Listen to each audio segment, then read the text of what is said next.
প্রিয় দর্শক, সংবাদপত্র বাংলাদেশ অনুষ্ঠান থেকে আমি রেজানুর রহমান আপনাদেরকে স্বাগত জানাচ্ছি। বিভিন্ন জাতীয় দৈনিকে প্রকাশিত খবরের বিশ্লেষণ নিয়ে আমাদের আজকের এই অনুষ্ঠানে অতিথি হিসেবে উপস্থিত আছেন দৈনিক যুগান্তরের প্রধান প্রতিবেদক আমাদের অনেক প্রিয় মানুষ মাসুদ করিম। কেমন আছেন? আছি আলহামদুলিল্লাহ, ভালো। আশা করি আপনিও ভালো আছেন।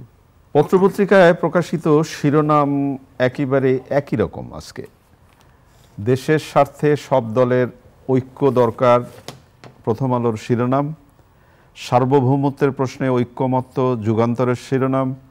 বাংলাদেশ দুর্বল নতজানু নয়, বার্তা দিতে জাতীয় ঐক্য সমকাল শিরোনাম করেছে। আমাদের ঐক্যে চির ধরেনি, জাতি এখনও আরও সবল, ইত্তেফাকের শিরোনাম। বাংলাদেশ প্রতিদিনের শিরোনাম, সার্বভৌমত্ব প্রশ্নে সবাই ঐক্যবদ্ধ। কি বলবেন? ধন্যবাদ। আমাদের বাংলাদেশের ভেতরে হয়তো মানুষের মধ্যে বিভিন্ন ইস্যুতে মতভেদ আছে, এটা তো স্বাভাবিক। একটা প্লুরালিস্টিক সোসাইটি, যেখানে বহু মত বহু পথের সমাজ, সেখানে নানা ইস্যুতে নিজেদের মধ্যে মত পার্থক্য থাকবে, সেই নিয়ে কোনো সমস্যা নেই। কিন্তু যেটা হলো যে ন্যাশনাল ইন্টারেস্ট, যেটা দলীয় বা ব্যক্তিগত স্বার্থ না, সেই জায়গায় একটা মানে ওনারা পলিটিক্যাল পার্টিস যারা বসছিলেন কালকে প্রধান উপদেষ্টা ডক্টর মোহাম্মদ ইউনূসের সঙ্গে, ওনারা সবাই একটা ন্যাশনাল ইন্টারেস্টের প্রশ্নে তারা একমত পোষণ করেছেন, ঐক্যমত পোষণ করেছেন। এবং এর আগের দিন উনি ছাত্রদের সঙ্গেও বৈঠক করেছেন এবং আজকে ধর্মীয় নেতাদের সঙ্গেও বৈঠক করবেন, যেহেতু এখানে একটা ধর্মীয় ব্যাপার এখানে এসছে। তো এই তিন গ্রুপের সঙ্গে বৈঠকের পর উনি একটা জাতীয় ঐক্যের ডাক দিবেন, যেটা বলা হয়েছে। সেটা ভালো, যে জাতির প্রয়োজনে, দেশের প্রয়োজনে ঐক্যবদ্ধ থাকা, সেটাই হলো, এটা একটা জাতির জন্য ন্যাশনাল ইন্টারেস্ট হলো সবার সবসময় স্থায়ী, এটার কোনো বিকল্প নাই। ন্যাশনাল ইন্টারেস্ট সেটাকে তারা ব্যক্ত করেন, সে ঠিক আছে। তো এই জিনিসটা হলো যে এখানে রিসেন্ট যে ব্যাপারটা নিয়ে ভারতের সাথে উত্তেজনা, ভারতের সাথে আমাদের প্রতিবেশী, একটা হলো যে প্রতিবেশী একটা রাষ্ট্র, যে কোনো প্রতিবেশীর সঙ্গে, এটা রাষ্ট্র কেন, ব্যক্তি বা সমাজেও প্রতিবেশীর সঙ্গে সুসম্পর্ক একটা উভয়ের দায়িত্ব, যে সুসম্পর্কটা রক্ষা করা। এটা ভারত আমাদের একটা দীর্ঘস্থায়ী প্রতিবেশী, দীর্ঘস্থায়ী মানে এটা স্থায়ী প্রতিবেশী, দুঃখিত, স্থায়ী প্রতিবেশী, হ্যাঁ স্থায়ী প্রতিবেশী। ভারতের সঙ্গে আমাদের সম্পর্ক, সুসম্পর্ক থাকবে, এটাই স্বাভাবিক, এটাই আমরা প্রত্যাশা করি। এবং এটা যে জিনিসটা হলো যে এটা পারস্পরিক স্বার্থেই দরকার, এটা যে সবসময় যে আমাদের স্বার্থে তাদের সাথে ভালো সম্পর্ক, ওনাদের স্বার্থেও দরকার, অর্থাৎ দুই প্রতিবেশীরই দরকার ভালো স্বার্থে। এখন এই রিসেন্ট যে কিছু দিন যে একটা উত্তাপ উত্তেজনা দেখা যাচ্ছে, এটার মূল কারণ হলো কিছু কিছু বিষয়তে মনে হয় যে দুই দেশের নেতৃবৃন্দের মধ্যে একটু আস্থার অভাব দেখা দিয়েছে। আচ্ছা, আমার যেটা আবার ইন্ডিয়ান মানে যে ঘটনাটা ঘটে গেল, খুব দুর্ভাগ্যজনক। আপনারা লক্ষ্য করেছেন যে আগরতলাতে বাংলাদেশ মিশনের হামলা এবং জাতীয় পতাকা অগ্নিসংযোগ, হ্যাঁ, এই জিনিসটা অত্যন্ত দুঃখজনক এবং খুবই মানে বাংলাদেশের মানুষকে মর্মাহত করেছে, যে একটা প্রতিবেশী দেশে, শুধু প্রতিবেশী দেশে না, আমি বলবো যে, এবং আপনি যেটা বললেন আগরতলার নামটা উঠলেই আমাদের অন্যরকমের একটা অনুভূতি কাজ করে, যে আগরতলা এরকমের মানে এই ঘটনা ঘটবে, এটা আসলে মেনে নেওয়াটা খুব কষ্ট। আমি অত্যন্ত সারপ্রাইজ হয়েছি, যেটা অন্য কোনো ইন্ডিয়ার পার্টে হতো তাহলে হতো, কিন্তু আমি খুব সারপ্রাইজ হয়েছি যে আগরতলা, আমি নিজেও গিয়েছি একাধিকবার, আমিও গিয়েছি। হ্যাঁ, দেখা যাচ্ছে যে এখানে চোত্তা খোলায় আমাদের যে জায়গাটা, মুক্তিযোদ্ধারাও ছিলেন 71 সালে, সেইরকম একটা ইন্ডিয়ান পার্টে এরকম ঘটনা আমার টেরিটরিতে। আর ডিপ্লোম্যাটিক্যালিও যদি বলেন, তো ওখানে ডিপ্লোম্যাটিক মিশনের উপর হামলা করা মানে হইল ওই দেশের উপরই হামলা করা, মানে জেনেভা কনভেনশন যেটা আছে সেটা তো হলো যে এই টেরিটরিটা সবরিন মালিক হলো ওই দেশ, মানে যার মানে মিশন। এখন এখানে যে ইন্ডিয়ান এমবাসি আছে, হাই কমিশন আছে, সেটা নিরাপত্তা আমাদের দায়িত্ব, এটা নিরাপত্তা আমাদের দায়িত্ব, এবং এটা হলো সার্বভৌম তাদের, মানে তাদের এনক্লেভস। এখানে হামলা যদি কেউ করে, তার মানে ওই দেশের উপরে হামলা, প্রায় প্রায় সমান। তো আমি যেটা বলবো যে এটা খুবই দুর্ভাগ্যজনক এবং বাংলাদেশের পক্ষ থেকে এটা প্রটেস্ট করা হয়েছে। আমি একটা বিষয় আপনার সাথে আলাপ করতে চাই। প্রচার মাধ্যম মানে যা সত্য তাই তো প্রচার মাধ্যমের প্রচার করবার কথা, কিন্তু সাম্প্রতিক সময়ে আমরা দেখলাম যে ভারতীয় প্রচার মাধ্যম আমরা এখানে বসে যা সত্য দেখছি সেটা এত বেশি অসত্য বলে প্রচার করবার চেষ্টা করছে কেন? এই জিনিসটা কিন্তু আমি বলবো যে যদি মানে ভুল তথ্য প্রচার করা হয়, যদি খণ্ডিত তথ্য প্রচার করা হয়, যদি উদ্দেশ্যমূলক তথ্য প্রচার করা হয়, এটা দুই দেশের সম্পর্ক না, বিশেষ করে কিছু টেলিভিশন, অনলাইন টেলিভিশন, তারা যেভাবে এই মাত্র অমুক হয়ে গেল, তমুক হয়ে গেল, বাংলাদেশ এই হয়ে গেল, সরি আমি মানে এইটা কি রকম? আমি যেটা বলতে চাচ্ছি যে আমরা প্রচার মাধ্যম যারা আছে মানে সংবাদ মাধ্যম টিভি হোক আর পত্রিকাই হোক বা অনলাইন মিডিয়াই হোক বা সোশ্যাল মিডিয়াই হোক, এই জিনিসটা এখানে তিন রকমের ভাবে ইনফরমেশনটাকে বিকৃত করা হয়। একটা হলো মিস ইনফরমেশন, মানে আপনি ভুলবশত একটা তথ্য দিলেন, আর একটা হলো ডিসইনফরমেশন, একটা হলো যে ইচ্ছাকৃতভাবে আপনি ভুল তথ্যটা দিলেন কোনো ভেস্টেড স্বার্থে। আরেকটা হলো যে মেল ইনফরমেশন, যেটা আপনার ইনফরমেশনটা সত্য কিন্তু দেওয়ার উদ্দেশ্য আছে। তো আমার কথা হলো এই সবগুলি কিন্তু মানে একটা দুই দেশের সম্পর্কের জন্য মানে ক্ষতিকর, একটা বিশেষ করে দুই দেশের সম্পর্কের ক্ষেত্রে অভ্যন্তরীণ বিষয়েও ক্ষতিকর।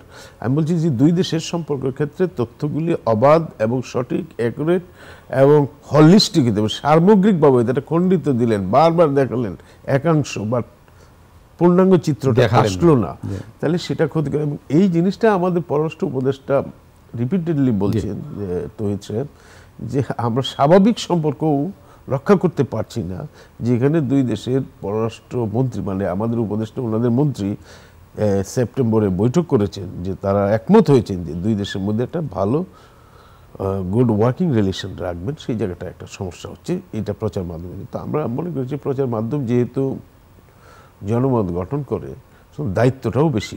আচ্ছা, এটার জন্যই আমার মনে হয় যে এই যে আগরতলায় হামলাটা হলো বা বিভিন্ন জায়গায় প্রটেস্ট হচ্ছে, দুই দেশেই হচ্ছে, কিন্তু এইগুলি যাতে না হয় এবং আমরা যাতে একটা সৌহার্দ্যপূর্ণ পরিবেশে এগিয়ে যেতে পারি, সেই জন্য প্রচার মাধ্যমের দায়িত্ব বেশি রয়েছে। আপনার কাছে আরেকটা বিষয় একটু জানতে চাই, যেহেতু আপনি কূটনীতিক বিষয়ে কাজ করেন আপনার পত্রিকায়, মহান ৭১-এ ভারতের যে ভূমিকা সেটার জন্য আমরা স্যালুট করি, অবশ্যই আমরা কৃতজ্ঞতা জানাই। কি এমন ঘটে গেল যে এখন আমাদের সাথে তাদের এত বৈরিতা, এবং এই সময়ে আগামী ১০ তারিখ বোধ করে ভারতের পররাষ্ট্র সচিব আসছেন, একটা বৈঠক হবে, সবকিছু মিলিয়ে আশাবাদটা কেমন আপনার? আমি অবশ্যই আশাবাদী, কারণ যেহেতু বিক্রম মিস্ত্রি আসছেন এবং এমন একটা সময়ে যেখানে আমাদের দুই দেশের মধ্যে একটা আস্থার অভাব দেখা দিয়েছে, এবং আস্থার এই যে সমস্যাগুলি দূর করার সবচেয়ে মানে বড় উপায় হলো যে এটা আলাপ আলোচনা করা, এর কোনো বিকল্প আমি দেখি না। আলাপ আলোচনায় তো অনেক কিছু হয়। হ্যাঁ, তো আমরা এখন পর্যন্ত যে আলোচনাটা হয়েছে, যে আমাদের পররাষ্ট্র মন্ত্রণালয়ে ভারতের হাই কমিশনার কে ওনাকে সামন করা হয়েছিল, এবং উনি খুবই মানে আমি ওনার যে বক্তব্যটা শুনলাম সেখানে উনি খুব ভালো রেসপন্সিভ। উনি বলেছেন যে একটা দুইটা ইস্যু, আমাদের একটা ভাস্ট মাল্টিফেসিটেড কোঅপারেশন আমাদের দুই দেশের মধ্যে আছে, সুতরাং এটা একটা দুইটা ইস্যুতে মানে আমরা চাই না, এবং ওনাদের উদ্দেশ্য ইন্টারিম গভর্নমেন্টের সঙ্গে তারা কাজ করতে চান, যেহেতু দুই দেশের মানুষের একটা অ্যাসপিরেশন আছে পিস, ডেভেলপমেন্ট এবং সিকিউরিটি, এই সমস্ত বিষয় সেটা আছে। আমি যেটা বলি যে এটা বরাবরই আমি বলে আসছি যে আমরা দুই দেশ যদি সৌহার্দ্যপূর্ণ থাকতে চাই, তাহলে কিন্তু মিউচুয়াল ইন্টারেস্ট থাকতে হবে। কারণ আমি যদি এক পক্ষ আমি বলি যে শুধু ইন্ডিয়ার ইন্টারেস্ট দেবে আর নেবে মিলাবে না, তা হবে না। তো আমাদের দেশের স্বার্থ, ওনাদের দেশের স্বার্থ, এবং এই জায়গায় আমি একটু বাড়াই বলবো যে ইন্ডিয়ার দায়িত্বটা একটু বেশি, কারণ তারা অর্থনৈতিক দিক থেকে, ভৌগোলিক দিক থেকে, সামরিক দিক থেকে তারা এই দক্ষিণ এশিয়া একটা লিডিং পজিশনে আছে। সুতরাং আমি আশা করব একটা দায়িত্বশীল ভূমিকা পালন করব। আমার খুবই আশা থাকবে যে আমাদের মানে ভারতের যে পররাষ্ট্র সচিব আসছেন, এই সময় আমাদের দুই দেশের মধ্যে আলাপ আলোচনার পর এই বর্তমান উত্তেজনাটা কমবে এবং একটা সৌহার্দ্যপূর্ণ পরিবেশ এবং সম্পর্কটা আরেকটু ডিপেন হবে, যেটা হয়তো এখন এটা আমি বিশ্বাস করি যে এটা সাময়িক, এবং এটা আগামী দিনে যাতে পারস্পরের স্বার্থে সহযোগিতার সম্পর্কটা বিস্তৃত সহযোগিতা, আপনি জানেন যে কত রকম দুই দেশের মধ্যে আছে সম্পর্ক, কারণ এটা 4000 কিলোমিটারের বেশি অভিন্ন সীমান্ত, স্থল সীমান্ত আছে, সমুদ্র সীমান্ত আছে, ব্যবসা বাণিজ্য আছে, একেবারে ওইদিকে ভারত, এইদিকে ইলেকট্রিসিটি ট্রান্সমিশন, কালচারাল আছে। আপনি হিস্ট্রি যদি দেখেন অভিন্ন প্রায় দুই, মানে কালচারাল কোঅপারেশন আছে। কি আমি বলবো যে এই যে ইলেকট্রিসিটি ট্রান্সমিশন আছে, আমাদের মানুষ ট্রিটমেন্টে যায়, এখন যেতে পারছে না, ভিসা বন্ধ আছে। সুতরাং এইগুলি বিষয়গুলি নিশ্চয়ই জনগণের মধ্যে যদি ফ্রেন্ডশিপ থাকে তাইলে উভয়ই বেনিফিটেড হবে। অবশ্যই আমাদের একটা আশাবাদ থাকবে যে একটা দায়িত্বশীল ভূমিকা পালন করা উভয় দেশের জন্য নেতৃবৃন্দের কাছে, এবং তারাই যে ধরনের এই সমস্যাটা হচ্ছে সেই সমস্যাটার ব্যাপারে আলোকপাত করবেন। বিশেষ করে এই প্রপাগান্ডাগুলি যদি, আমার একটা রিকোয়েস্ট থাকবে যে মিডিয়াগুলি দায়িত্বশীল ভূমিকা, বিশেষ করে ইন্ডিয়ান মিডিয়া, আমাদের দেশে মিডিয়া কোনো দায়িত্বহীন নিউজ আমি দেখি, কিন্তু ইন্ডিয়ান মিডিয়াতে এটা অতিরঞ্জিত, বা যে ভূমিকাটা সেটা পররাষ্ট্র উপদেষ্টা নিজে যখন বলছেন যে স্বাভাবিক সম্পর্ক রক্ষার জন্য উপকারী না, তাহলে বোঝাই যাচ্ছে যে তাদের কাজ করতে অসুবিধা হচ্ছে মিডিয়া ভূমিকার জন্য। আমরা মনে করি ইন্ডিয়ান মিডিয়াকেও সহায়ক ভূমিকা পালন করতে হবে, যাতে দুই দেশের জনগণের মধ্যে ফ্রেন্ডশিপ যেটা জোরদার হয়। আজকের পত্রপত্রিকায় ঐক্যের যে ছবিটা আমরা দেখি, অনেক দিন এই ঐক্যের ছবিটা আমরা পাইনি, ঐক্যের ছবি, এটি একটি শুভ সংবাদ। এবং একই সাথে যেটা পত্রপত্রিকায় শিরোনামও হয়েছে, জাতীয় ঐক্যের সরকার নিয়ে একটা প্রশ্ন উঠেছে। আপনার কি মনে হয় এরকম কোনো সম্ভাবনা? এখন এখানে যে জাতীয় ঐক্যর ব্যাপারটা আসছে, এটা হলো জাতীয় স্বার্থে ঐক্য। আচ্ছা, আর অভ্যন্তরীণ বিষয়ে তারা একমত পোষণ করেছেন সেটা আমরা বলতে পারি না। অভ্যন্তরীণ মানে কি, আমাদের মতপত্র ভিন্ন ভিন্ন। তো এখানে আমাদের দেশে মানুষ সাধারণভাবে ডেমোক্রেটিক মন মানসিকতা সম্পন্ন, সুতরাং একটা গণতান্ত্রিক প্রক্রিয়ার ট্রানজিশনের দিকে সরকার অগ্রসর হচ্ছে। এবং আমি যেটা শুনতে পাচ্ছি যে 31শে ডিসেম্বর মধ্যে, এখন ডিসেম্বর মাস চলছে, সংস্কার কমিশনগুলি তাদের সুপারিশমালা প্রণয়ন করবেন, মানে জমা দিবেন সরকারের কাছে, এবং তারপরে এই সুপারিশমালাগুলি হাতে নিয়ে আবার রাজনৈতিক পক্ষগুলির সঙ্গে প্রধান উপদেষ্টা বৈঠক করবেন, এবং তারা একটা একমতে পৌঁছানোর চেষ্টা করবেন যে কি পরিমাণ সংস্কার তারা করবেন। সব সংস্কার সম্ভব নয় যদি একটা সুষ্ঠু নির্বাচন দ্রুত সময়ের মধ্যে দেওয়ার যায়। এবং নির্বাচন কমিশনও গঠন হয়েছে। নির্বাচন কমিশন বলছে যে মার্চের দিক নাগাদ তারা ভোটার তালিকাটা হালনাগাদ করবেন। সুতরাং একটা অ্যাবস্ট্রাক্ট কিন্তু পাওয়া গেছে, একটা রোডম্যাপ কিন্তু পাওয়া গেছে। Country is moving towards the Democratic election. সুতরাং ডেমোক্রেটিক ইলেকশন হলে তো আর জাতীয় ঐক্যমতের প্রশ্নটা আসছে না। এখন জানুয়ারিতে যখন দলগুলি তারা বসবে, তারা কি সিদ্ধান্ত নেন, তারা কিভাবে অগ্রসর হবেন, সেটা একটা ইম্পর্টেন্ট বিষয়। কিন্তু অ্যাপারেন্টলি মনে হচ্ছে একটা গণতান্ত্রিক নির্বাচনের প্রক্রিয়ার মধ্যেই দেশ আছে, এবং আমাদের দেশের জনগণও, আমার মনে হয়, আমার ধারণা, সবাই চান একটা সুন্দর সুষ্ঠু নির্বাচনের মাধ্যমে একটা গণতান্ত্রিক প্রক্রিয়ায় ট্রান্সমিশন, মানে হস্তান্তর। এই যে জাতীয় ঐক্য বলতে আপনি যেটা বললেন, এটা হলো জাতীয় স্বার্থে ঐক্য। জাতীয় স্বার্থ সবাই ঐক্যবদ্ধ থাকবে, এতে কোনো সন্দেহ নেই, কারণ 71 সালেও আমরা জাতীয় স্বার্থে ঐক্যবদ্ধ ছিলাম। আপনাকে একটা ছোট্ট প্রশ্ন করতে চাই, আমি জানি না সেই প্রশ্নে আপনি কি বিব্রত হবেন কিনা, কিন্তু প্রশ্নটা করতে চাই। বিগত সরকার অনেকগুলো ভুল করেছে, এবং সেই ভুলের কারণে নানা ঘটনাই ঘটলো, গণ অভ্যুত্থান হলো, এবং যুগান্তকারী একটি গণ অভ্যুত্থান, এবং দেশের একটা পরিবর্তনও ঘটলো। আওয়ামী লীগ এবং জাতীয় পার্টি এই ঐক্যের মধ্যে নেই। আওয়ামী লীগ যারা সমর্থন করে সাধারণ মানুষ, একেবারে সাধারণ মানুষ, এবং জাতীয় পার্টির যারা সাধারণ মানুষ, তাদেরকে কি আর এই ঐক্যের মধ্যে বোধহয় কোনোদিন কল্পনা করা যাবে না? এটা আপনি শেষ কথা বললে তো কিছু নাই। এবং এটা ইনক্লুসিভ সোসাইটি সবাই যেহেতু প্রত্যাশা করে, সুতরাং দেখেন আমরা আগামী দিনে বিষয়গুলি কোন দিকে মোড় নেই, যেহেতু তারা যথেষ্ট সময় নিচ্ছেন, এই বিষয়গুলি নিশ্চয়ই রাজনৈতিক নেতৃবৃন্দের ভাবনার মধ্যে আছে, এবং সেই ভাবনাটা হয়তো সময়ের সাপেক্ষে প্রকাশ হবে। এবং যখন সেটা প্রকাশ হবে, আমরা তখনই বুঝতে পারবো যে এই যে অন্তর্ভুক্তিমূলক সোসাইটি কিভাবে অগ্রসর হয়। কারণ আমরা তো ঐক্যটা চাচ্ছি এক অর্থে যে আমরা সবাই একসাথেই থাকবো, বাট আমরা এটাও চাচ্ছি যে আমরা একটা প্রসেসের ব্যাপারে ঐক্য হবে, জাতীয় স্বার্থে ঐক্য হবে, কিন্তু আবার আমাদের মত পার্থক্যও থাকতে পারে।